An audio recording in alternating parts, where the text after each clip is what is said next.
A Fernanda hoje é uma mulher construída em Deus, posso falar reconstruída em Deus, uma mulher que luta, posso dizer uma mulher justa. Eu tenho muita sede de justiça, talvez isso em alguns momentos me atrapalhe um pouco, porque eu não vou conseguir de forma alguma entrar no ambiente e ver uma situação e não conseguir pensar naquilo que eu acredito, nos meus valores e princípios que foram criados em Deus, não por família, mas em Deus através de vários sofrimentos. Essa é a Fernanda. Na infância eu tive o divórcio dos meus pais, né? Éramos em 4 irmãos.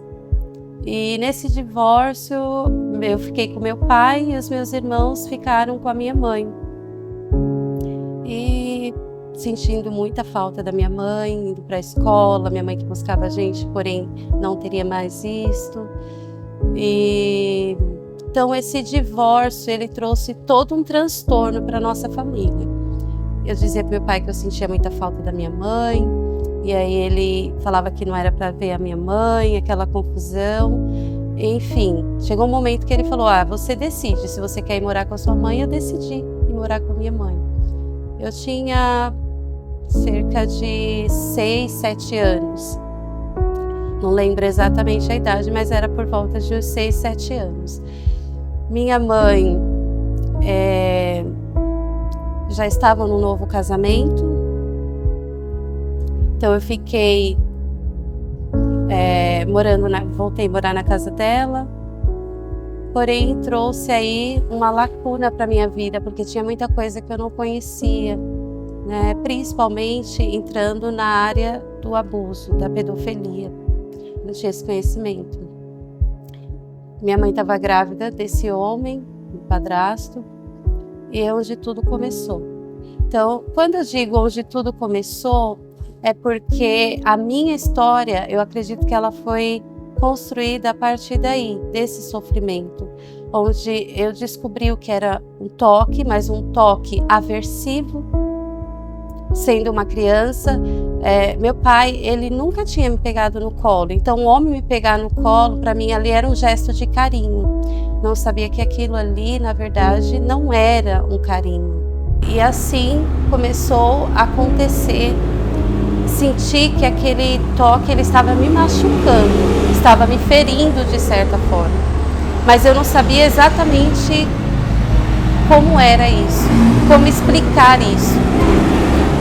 Até que minha mãe foi ganhar o neném, e na noite que ela foi ganhar o neném, o meu padrasto pediu para que eu dormisse na cama com ele e com a filha dele do lado, e começou a passar a mão no meu corpo. Porém, antes de dormir, ele disse: quando você tiver sede, na madrugada você peça água. E conforme aqueles toques, eu disse que eu estava com sede. Meus irmãos dormindo no outro quarto, e aí no movimento eu comecei a passar mal, e meus irmãos saíram do quarto, ele: ela tá passando mal, né, justificando ali. Mas a partir daquele momento eu percebi que algo estava errado, estava acontecendo alguma coisa que não era normal. Não queria mais voltar para a cama, não queria mais dormir. Porém, eu lembro que eu senti o primeiro toque de Deus naquela noite. Então, o meu encontro com Deus não foi aos 12 anos exatamente. Foi naquela noite eu senti a vingança de Deus. Por quê? Porque na casa onde nós morávamos tinha muito pernilongos. E tinha aquelas cobrinhas que colocava, acendia e ficava soltando fumaça para que os pernilongos saíssem.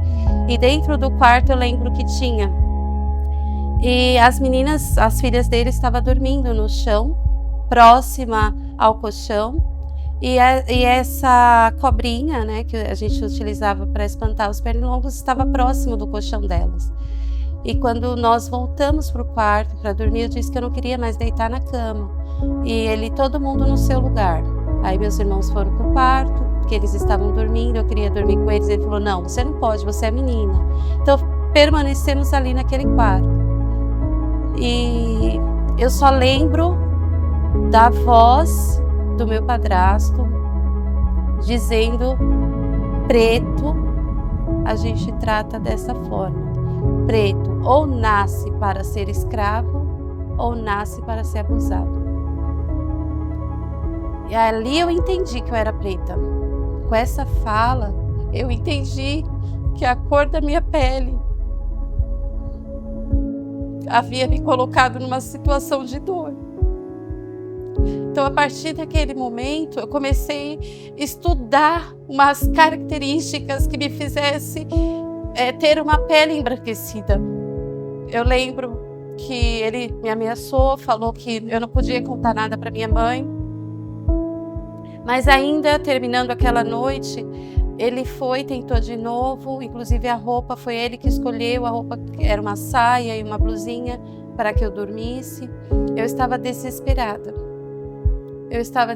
Mas eu lembro que minha mãe, ela era católica, então ela tinha uma imagem de Cristo pendurado numa cruz, e eu olhei fixa naquela imagem e falei: Deus, me ajuda, porque eu não sabia como aquilo ia terminar, mas que eu não podia falar, eu não podia gritar. E de repente, o colchão da filha dele, aquela fumacinha caiu, aquela cobrinha caiu e começou a pegar fogo.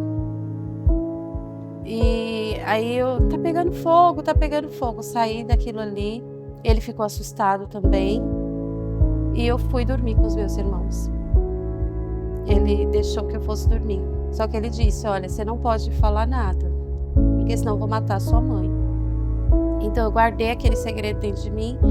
Porém, quando ele saiu para visitar minha mãe no hospital, eu lembro que eu entrei dentro do banheiro e eu tomava banho tentando limpar minha pele, esfregando a pele para ver se ela ficava mais clara, porque eu tinha entendido que eu ia passar por aquilo muito mais vezes se eu não conseguisse tirar a cor. E enfim, foi onde tudo começou. E isso foi acontecendo, anos e anos, eu calada. Eu lembro em alguns momentos que me parecia que a minha mãe era conivente. Eu lembro que minha mãe, ela rejeitava ele no quarto. Eu lembro de momentos como esse porque eu não conseguia dormir de madrugada, porque eu ficava pensando: será que hoje ele vem? Será que hoje ele vem pro meu quarto? Então, eu ouvi a conversa deles. Eu comecei a entender o que era sexo e entender que ela estava rejeitando ele. E ele vinha. Então, uma das frases que ele usava era essa. Pelo fato de ser preta. E então, eu queria alisar o meu cabelo, eu pedia para minha mãe alisar, tanto que eu tinha muitas feridas no couro cabeludo, porque a química que eu usava, ela feria, né? Ela queimava, mas eu queria sempre estar com o cabelo liso. Quando ia comprar maquiagem, eu pedia para minha mãe comprar pó branco, então eu passava durante o dia pó branco na pele. Fora a rejeição na escola, pelos professores, pelos alunos, era muito, muito forte. Então, na escola, eu percebia que era a mesma coisa, porque vai falar assim: mas está se vitimizando. Não. Então, eu percebia os alunos já com esse pensamento também. Ficava sempre muito só, isolada por conta de tudo que acontecia comigo. Eu acredito que eu tinha uma depressão, mas eu buscava amigos, eu buscava pessoas para eu poder falar alguma coisa, professores. Eu lembro que na hora do intervalo eu sempre ficava só. As crianças sempre falavam assim, eu lembro das falas que era: não podemos ficar com gente preta, ela é muito preta. E mesmo tentando embranquecer a pele, cabelo, mas havia uma rejeição muito grande. Enfim, acabou aí. Com 12 anos, consolidou-se o meu encontro com Jesus. Por quê? Porque eu lembro de uma casa que era uma casa, porém, A frente dela era um terreno baldio, onde as pessoas jogavam lixo. Porém, eu lembro que mudou-se uma senhora, por nome de Dona Zilda. Então, sempre que falar de Fernanda, tem que falar da Dona Zilda, porque foi através dela. E eu lembro que eu sempre corria para a casa dela, próximo, para o muro perto da casa dela, não sabia que tinham se mudado uma família ali. Então, eu fiquei ali chorando e falando assim: como que Deus existe? Que Deus é esse? Parecia que aquela minha fala, conversando ali com Deus, era uma oração. Que Deus é esse que deixa uma menina sozinha? Que Deus é esse? Todo mundo fala de Deus, porque eu já tinha assim um pré-conhecimento por causa do testemunho de Jeová na porta. Que Deus é esse? Onde está esse Deus? Minha mãe católica, mas com a crença assim bem distorcida. E eu não sabia que eu estava chorando e falando alto. Essa senhora debruçou-se no muro. Oi, eu ouvi a voz. Aí eu olhei assim assustada, porque eu sempre tinha medo das pessoas, que as pessoas se aproximassem, parecia um animalzinho. E aí ela: você tá chorando? Aí eu: não, tentando secar as lágrimas, porque eu fiquei com medo que ela tivesse escutado mais coisas. E ela falou: eu posso ir te buscar? Pode vir na minha casa? Aí eu: não posso. A minha mãe não deixa eu falar com estranhos. Não, eu não vou fazer nada com você, é só pra gente conversar um pouco. Evangelista nata. O sangue dela era evangelismo. Então ali ela achou uma presa. E foi me buscar atrás desse muro. Conversou um pouquinho comigo dentro da casa dela, me deu água. E eu só conseguia chorar. E ela perguntava: o que você está sentindo? E lia algumas partes na Bíblia falando um pouco do amor de Jesus. Olha, falou um pouquinho, relatou como foi na cruz. E eu fiquei deslumbrada, eu não sabia do relato da cruz. Ela falou: foi por amor a você. Aí eu perguntei: mas que amor é esse? Que amor é esse? Aí ela falou: o que está acontecendo? Você quer falar um pouquinho? E aí eu contei tudo para ela. Eu tive coragem, mas eu falei: por favor, me promete que a senhora não vai contar para ninguém, porque senão a minha mãe vai morrer. E ela falou assim: não vai, e eu vou te ajudar. Mas nessas alturas eu já sabia que minha mãe era conivente. Eu sentia isso, que minha mãe talvez era ameaçada por ele, eu não sei. A questão de falar que talvez minha mãe era ameaçada era para justificar dentro de mim o porquê uma mãe deixava isso acontecer com uma filha e sabia que estava acontecendo. Será que escondia um grande segredo que ele não poderia? Não sei, eu queria uma justificativa. Enfim, o que ela fez? Ela começou a estudar a possibilidade de me tirar dessa situação. Então ela sabia que eles eram doidos por dinheiro. Então o que ela fez? Ela comprou uma escrava. Ela usou a estratégia de dizer: a partir de hoje ela vai trabalhar para mim. Vocês aceitam durante o dia ela trabalhar para mim? Aí eles aceitaram.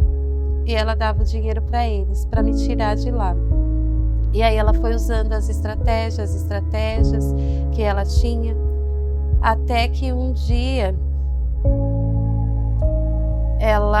eu já estava com 14 anos, isso, já tinha me batizado nas águas, estava com 14 anos, ela me ensinando tudo sobre Cristo, tudo que vocês podem imaginar. Eu comia a Bíblia, de madrugada eu ficava com a Bíblia lendo, porque eu sabia, e os abusos foram realmente diminuindo, aquilo travava ele.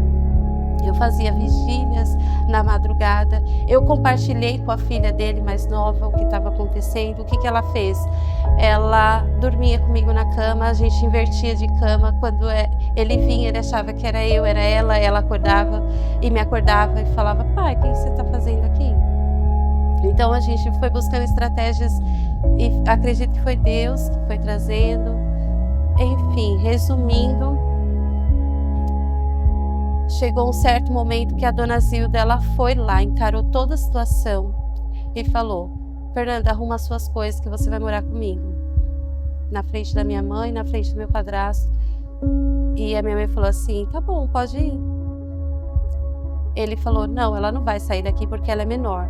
Ela falou assim: você prefere que ela saia daqui sozinha ou com a polícia? Vai pegar suas coisas. E eu chorando com medo, porque eu não sabia exatamente o que estava acontecendo ali, o que poderia acontecer com a minha mãe, o que poderia acontecer comigo, e falando: não fala, dona Zilda, não fala, ela vai pegar suas coisas.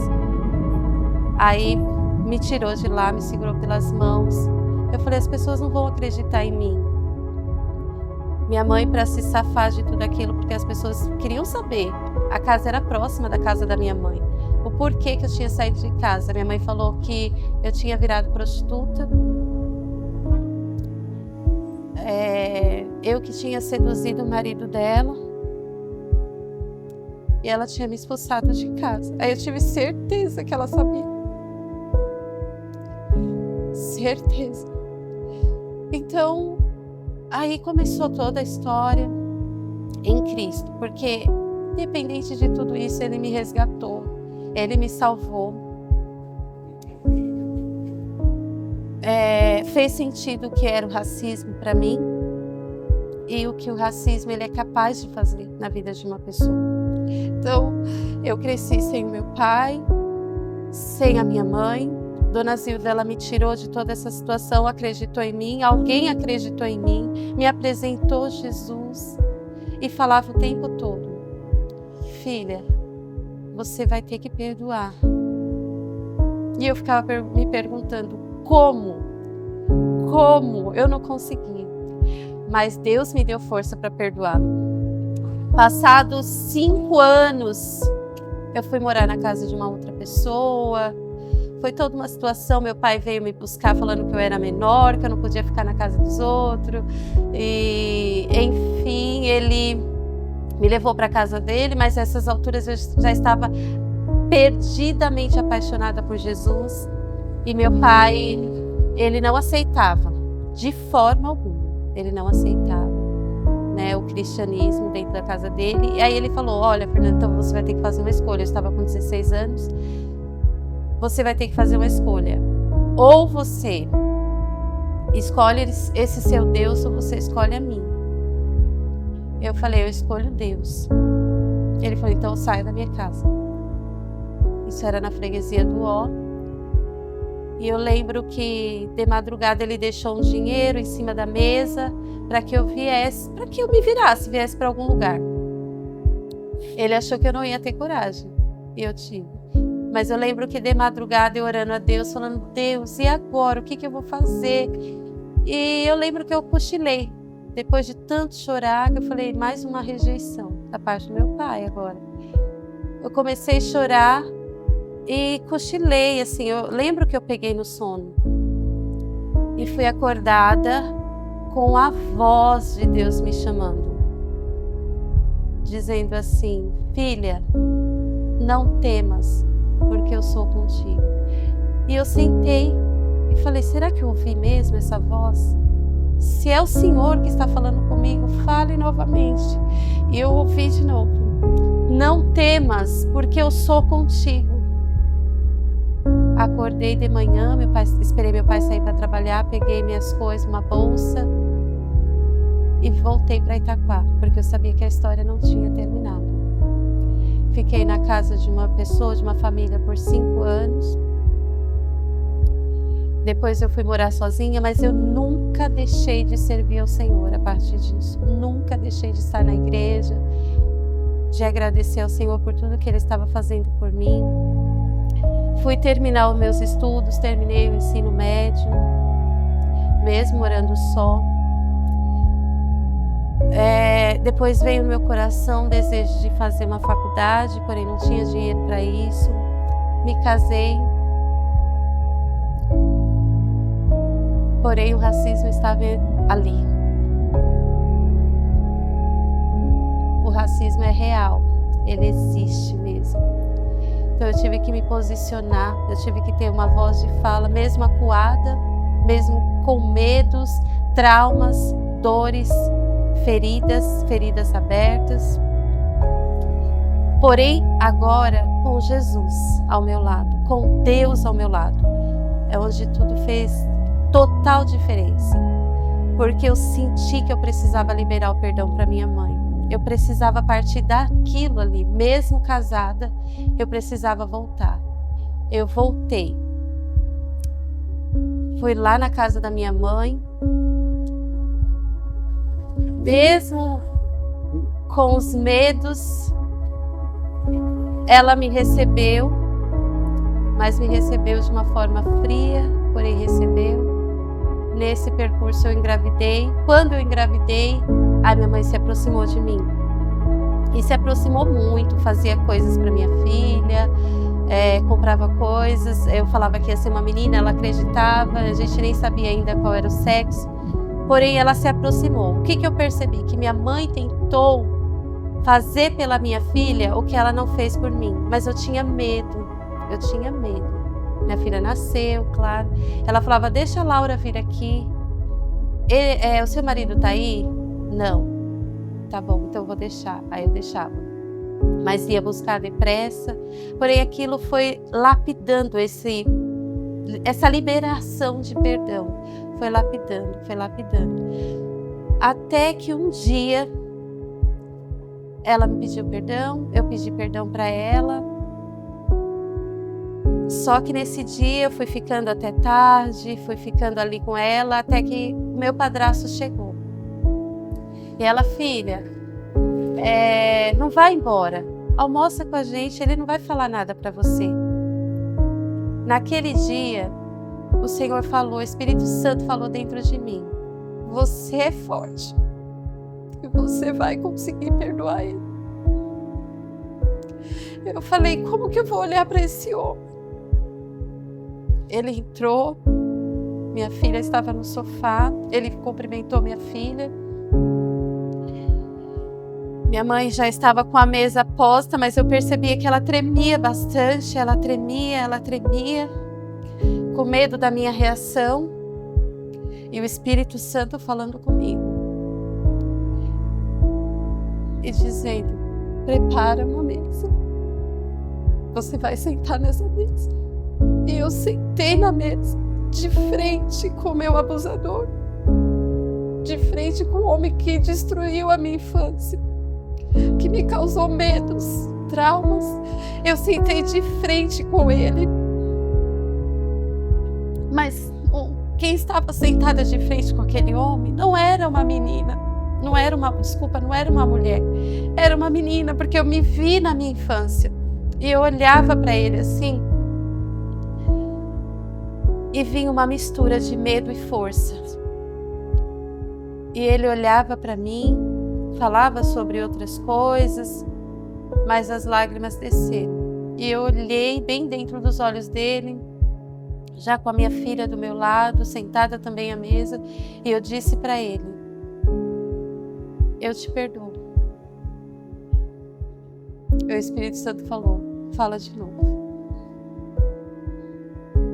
Fala de todo o seu coração. Aí eu disse, eu te perdoo. Aí o Espírito Santo falou, de novo e de novo. Eu e ele começamos a chorar.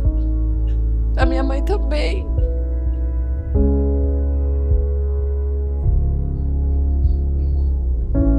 E eu passei a frequentar a casa da minha mãe, sem saber que os dias dela estavam próximos, que o Senhor ia levá-la. E eu frequentava lá sem medo. Olhava para o quartinho que eu dormia e falava, Espírito Santo, gera perdão no meu coração, cura o meu coração. Olhava para ele e eu já não sentia rancor. Porque Deus, ele é um Deus tão absoluto em tudo que ele faz, tão imenso. Tanto que as pessoas falavam, você denuncia. Não. Eu comecei a orar falando, Senhor, não deixa ele morrer sem te conhecer. Senhor, dê a ele a chance que o Senhor me deu. Porque eu fui buscar eu fui buscar a história desse homem, o histórico desse homem, o porquê que ele tinha coragem de fazer o que ele fez. E aí, buscando a história, sabendo como foi a infância dele, que foi uma infância difícil, uma infância de abuso, que também foi abusado. O que eu descubro? Que eu, Fernanda, seria o instrumento de cura para esse homem. E eu fui. Então, eu não tenho raiva dele. Eu não tenho ódio. Eu, Fernanda, eu quero encontrar com minha mãe nos céus, mas eu quero encontrar com ele também. Eu quero, de todo o meu coração. Minha mãe, ela teve uma veia, estourou-se uma veia por conta da pressão alta. Então, ela teve 2 meses de vida. E esses 2 meses eu tive mãe. Eu cuidei da minha mãe no hospital, eu dei banho nela, eu cuidei das feridas nas costas. Eu amei, eu tive mãe. Todo tempo ela falava, filha, obrigado por estar aqui. Passava noites em claros, dias e noites ao lado dela. Eu descobri o que é o cheiro de mãe, o que é ter uma mãe. Sendo mãe, deixava minha filha em casa e ia cuidar da minha mãe no hospital. Zeramos tudo aquilo de ruim que o inimigo quis colocar no meu coração. Minha mãe faleceu e eu lembro que eu fui morar de frente à casa que o meu padrasto morava com a mulher atual dele. E um certo dia, onde eu percebi que realmente não existia mais nada, a não ser o perdão. Ele saindo da casa dele, ele tem diabetes, ele estava com a diabetes muito alta e ele não consegue aplicar a insulina. E eu saindo de casa, já havia até chamado Uber, ele me perguntou assim, Fernanda, você consegue aplicar a insulina? Eu estou muito mal. E eu poderia olhar para aquele homem e dizer que morra. É agora a oportunidade que eu tenho de me vingar. Não tem ninguém, que morra. Eu olhei para ele, cancelei o Uber que estava chegando e disse, eu não tenho coragem de aplicar, mas eu vou te levar alguém que pode te salvar. Insulina, e a diabetes dele estava muito alta, muito alta. E ele, eu acho que eu não vou conseguir. Eu falei, vai. Coloquei, ele é muito forte, mas eu passei os braços no braço dele e fui até uma mulher que eu sabia que ela tinha sido enfermeira, chamei e pedi, socorro, nos ajuda. Você pode aplicar insulina nele? E fiquei ali até ele voltar, até ele melhorar. Ali o Espírito Santo falou para mim, como o perdão é lindo que você está vivendo aí. Aqui terminou uma parte do racismo. Fui para a faculdade. Faculdade, a única aluna preta. A faculdade com todas as questões possíveis, dizendo a mim, esse não é o seu lugar. Porém, eles não sabiam que ali eu já estava forte demais. Ali eu já sabia quem eu era. Ali a minha identidade já estava consolidada. E eu disse, ninguém me tira daqui até eu me formar. E fiquei. Me formei. A única aluna preta, porque os pretos que entravam não resistiam. Era muita força, muita dificuldade. E não entrei pela cota. Eu entrei pagando. Cuidando de uma senhora, cuidando de crianças, recebendo esse valor e pagando minha faculdade. Tinha dias que ia andando. Ia porque eu não tinha o dinheiro da passagem. Então eu ia andando e voltava andando. Não tem problema, mas daqui eu não saio, daqui ninguém me tira. E passei várias situações dentro da faculdade, na qual fez parte do meu TCC. Eu falei sobre isso, sobre o racismo. Quis terminar a faculdade falando sobre o racismo, uma aluna preta, que chegou até o fim. Fiz o estágio, enquanto fazia a faculdade, consegui um estágio remunerado, que hoje faz parte da minha história, de quem eu sou, que é o autismo. Hoje eu não só falo sobre o autismo, como o autismo faz parte daquilo que eu acredito. Por quê? Porque autismo e o preto, juntos. É uma luta por uma causa. Então eu senti Deus trazendo o autismo para dentro de mim, porque eu sabia exatamente a dificuldade que é estar dentro de um lugar onde você não é aceito, onde você não tem voz, onde você não tem fala. Após me formar, fui fazendo pós-graduações dentro mesmo da linha do autismo, do conhecimento, de saber o que é, da terapia ABA. Fui trabalhar dentro da terapia ABA, com muitas rejeições, alguns pais olhando e falando claramente: tem outro terapeuta? Porque meu filho não se deu muito bem. Mas na verdade, Fernanda, não é porque o filho... Não, é a cor fala, onde eu colocava os meus pés.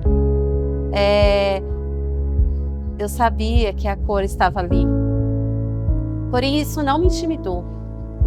Saí de lugares levantando a bandeira, não porque eu era melhor, mas porque eu sabia que eu estava fazendo com amor e por amor. Uma das melhores terapeutas.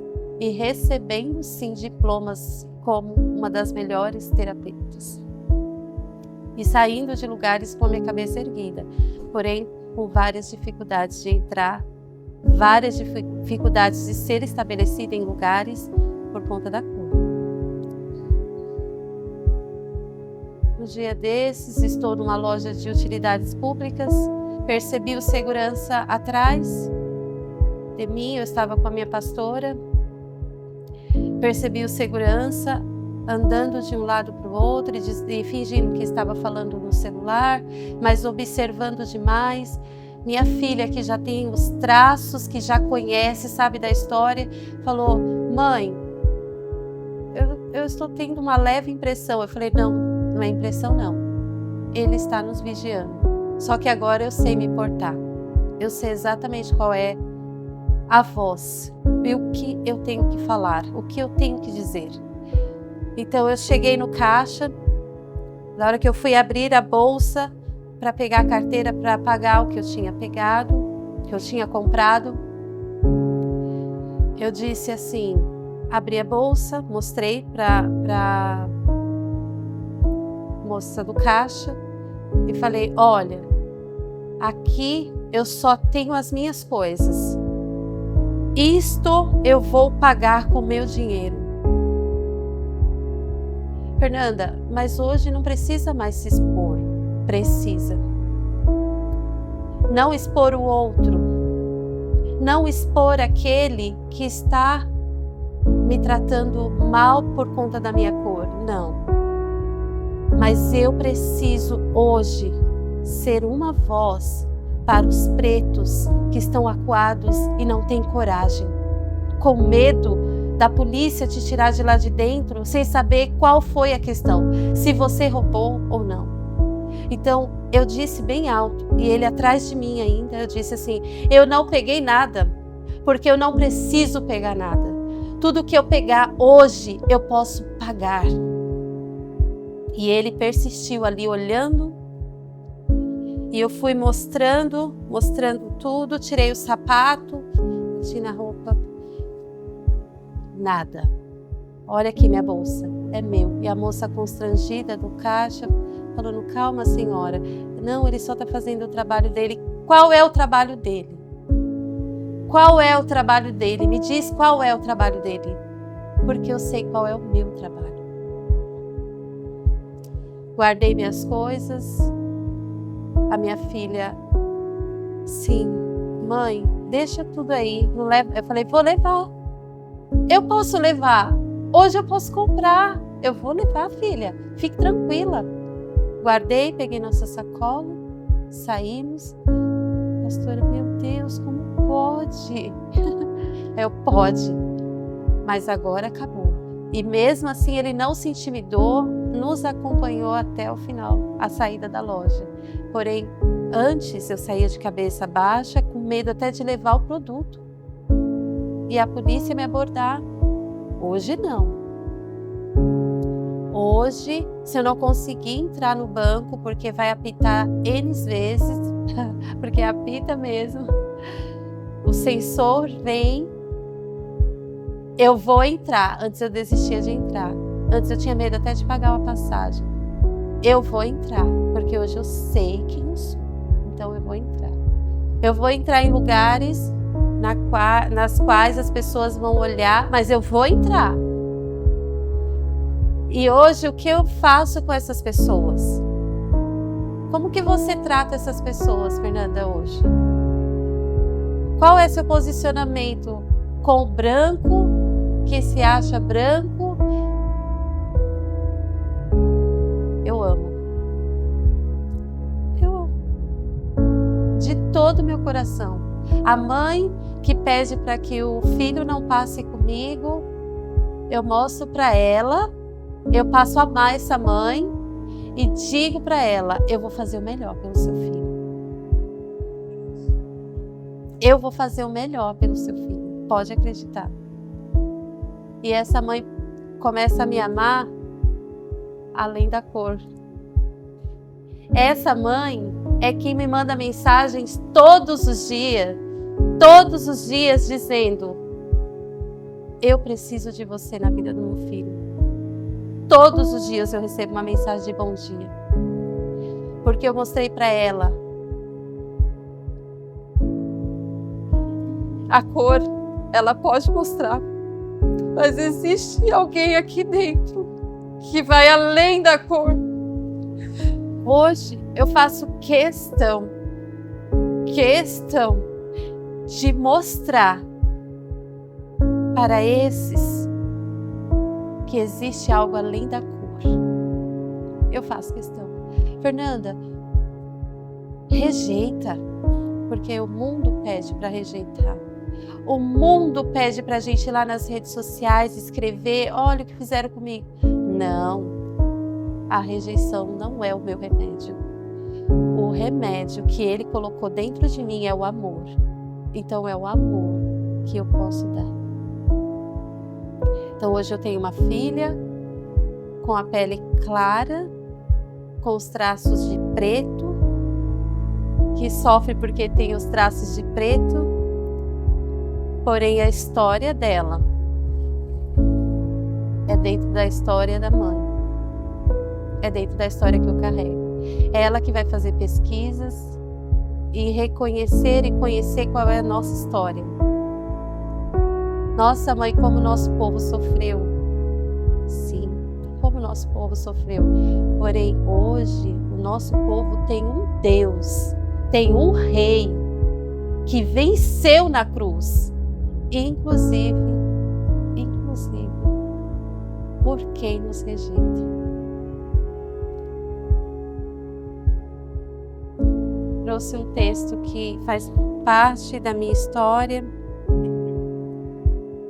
da Conceição Evaristo, que diz assim: nossos passos vêm de longe. Quando falo isso, não é metáfora, não é uma expressão bonita de ouvir, é realidade, é história. Nossos passos são o eco das vozes que foram caladas, das lutas que começaram muito antes de nós e que seguem conosco. Carregamos na pele, nos cabelos e na alma as marcas de nossos ancestrais e de cada uma que resistiu e sonhou para que pudesse estar aqui hoje. Quantas vezes fomos levadas a acreditar que nossa presença não importava, que éramos menores, que nossa fala era menor, que os nossos sonhos deviam se submeter aos limites de uma sociedade que nunca nos viu como inteiras.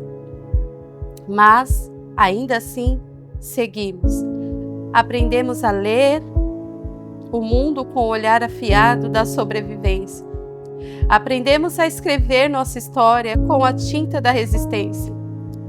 E aqui estamos, escrevendo e vivendo. Nossa história não é apenas nossa.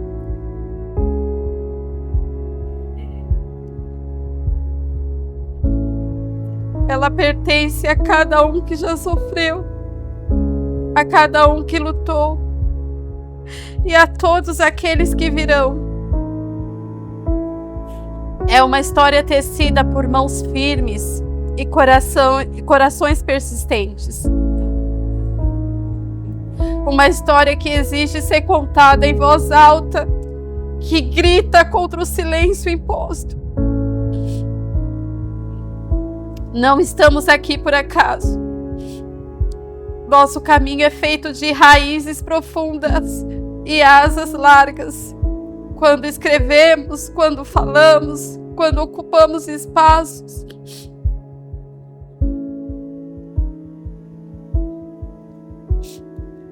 Não estamos apenas presentes, estamos plantando sementes para que outros possam florescer, para que outros possam acreditar na possibilidade de viver plenamente, sem se curvar às opressões.